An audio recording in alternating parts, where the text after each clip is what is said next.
Hello there, Master Hellish here and welcome to an OpenTTD Spotlight video. Today we're going to be looking at some of the base graphic sets. It's something that comes up in questions in my OpenTTD videos and the comments, and I thought it'd be something good to look at today. So, where do you get these? So, when you're trying to install OpenTTD, you're given these options, and this is the one we're looking at here, the download OpenTTD graphics. Okay, the free graphics set. That's the one that most people select and install. Now there is also the option to copy the data from a Transport Tycoon Deluxe disc.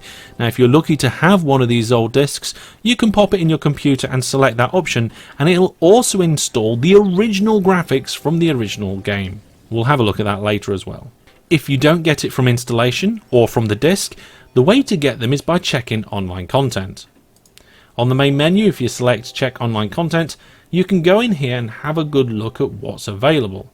Now there are other places online for you to download extra ones, but we won't be covering them today. So down here what you want to do is scroll down until you see the type, say base graphics, and you can see that we've got Z base or Z base depending on what part of the world you're from, A base, Night GFX, and OpenGFX. This OpenGFX is the one that you likely would have installed during your installation and should already be downloaded.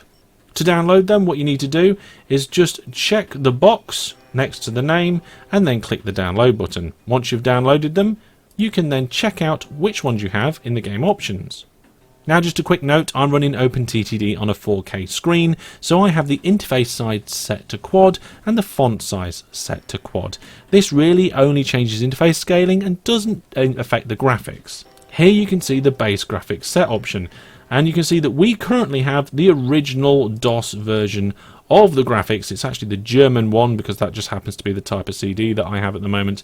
And you can see in the background of the game, these are the original graphics.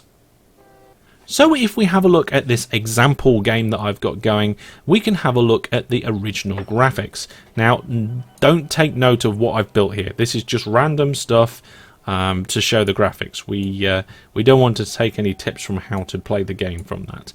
So you can see we've got a ship going backwards and forwards. We've got some buses there. We've got a couple of trains going around. You can see the stations. They're all looking quite nice. I like the look of these graphics. The water looks a bit funny with these weird dots animations going through them, but there's some pool animations on the roofs, and there's some football stadium screen animations there, and some lights around this building here, and twinkling in the water in the park as well. So there's definitely some detail. It's not the best graphics in the world, but for its time it was quite good, and to be honest I think it's pretty adequate for the game. So let's have a look at the open version of these graphics. Now to change the graphics you must come out of a game. So if you want to do it in the middle of a game, save the game, come to the main menu, change the graphics to what you want. So in this case we're looking at the open ones, and once you close the game options it will change and you can load your game. Now you can see here there's not a lot of difference between this one and the original graphics. In fact, it's very much done in the style of the original. The buildings are roughly the same shapes and colours. There's some differences though. The water has a ripply wave effect rather than just dots dancing around on it. The signals, in my opinion, look better, but I don't know whether that's just me. And the lights around the buildings certainly look better as well. There are some minor improvements, but overall it looks very similar. You see some of the colouring's been changed on the farm just to make certain bits stand out. In fact, let's have a look at them side by side. So you can see here, if you look at them side by side, there are some minor improvements, but overall it's definitely been kept in the same sort of style. If you want to be retro and play the original graphics, that's cool, but I think I would recommend the open source ones over the originals. Next up we have the Night version of the open graphics. This is quite quirky. I really like it. I don't normally play like this because I would find it more difficult to lay rails and see what's going on. The game just does feel like the whole screen has just been dulled down with some highlighting lights. But it does look quite cool. So if you wanted to do something for a change or just to feel a little bit different, I think it could be quite a good thing to do. I especially like the little lights that's been put on some of the vehicles. Let's have a look at the train. Yep, you can see that there's lights in the passenger carriages and lights on the headlights of the train as well. The signal shot quite clearly here, and also of course the town lights as well. If we go over to the farm, you can see that there's some lights in the farmhouse, and there is a sawmill around here somewhere. There it is. That hasn't got any extra lights on it, but you can see that it is different. I don't think I would play a full game like this, but I might do it for a change. I like it, but I don't think for building big networks out and seeing what's going on, it's really the best. Things will just kind of fade away into the darkness. But it is night mode. I quite like it. Let me know what you think of this mode down in the comments. Have you ever used this? Did you know it was existing? Or maybe you'll try it in the future. I'd be interested to know, so do leave a comment.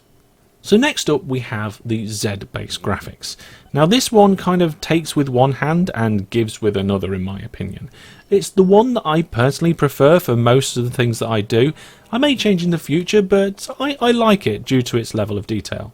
You can see that the textures are a much finer level of detailing. You can see a lot more detail around the windows and the buildings, railings. You can even see the window frames in these windows. The trains are much more defined. Everything is just much more defined. The trees do look quite a lot better in my opinion. However, a lot of these colours are quite flat. The side of the kind of the edging on the side of the depot there, that's very flat. The top of the roofs of the buses, it just seems to be just one colour. It is quite flat in many ways, and some people don't like it, probably for that reason.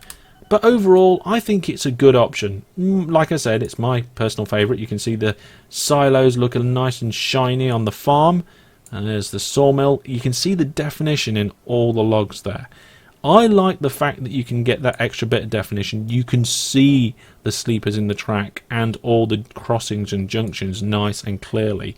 It's that extra level of clarity which I like about this, not necessarily the colours or the shading. But I think it's a nice pack. And finally we come to A-Base, which is a bit of an honourable mention. It's an offshoot from Z-Base, but it's not a graphics pack in its entirety. It was going to be, but was abandoned sometime in the late 2016. And you can see here it has different icons across the top for your tracks and explosives. There's a few different bits of icons within the waterways and different icons for the trains, but everything else is the same. The project was abandoned by the developer, so it's pretty much a no-go. But if you want Z-Base with a cool toolbar, then why not try A-Base? So there we go, a look at some of the common graphic sets. There are more out there on the internet, and if there's any you'd like me to take a look at, please let me know. Drop a comment down in the comment section, along with any requests for anything else you'd like to see in my Spotlight or tutorial series. But that is going to be all for now. If you've liked the video, please give it a like, and want to see more OpenTTD or videos like this, subscribe with the notification bell, and I will see you soon. Take care. Goodbye.